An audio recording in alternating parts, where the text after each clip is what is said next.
Right now, we're seeing a significant uptick in renewable energy sentiment, with a score of plus 0.74 and a momentum of plus 0.26.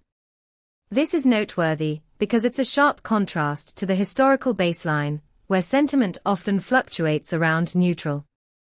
The current spike suggests an emerging optimism in the sector, likely driven by recent policy announcements or technological breakthroughs.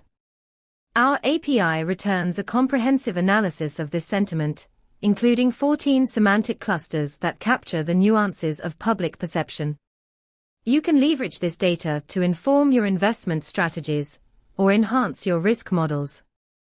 Imagine integrating this sentiment data into your trading algorithms to better anticipate shifts in renewable energy investments. This could give you a competitive edge in a rapidly evolving market. Dive into the details at pulsebit.lojenterprise.com/docs. Let's harness this momentum together.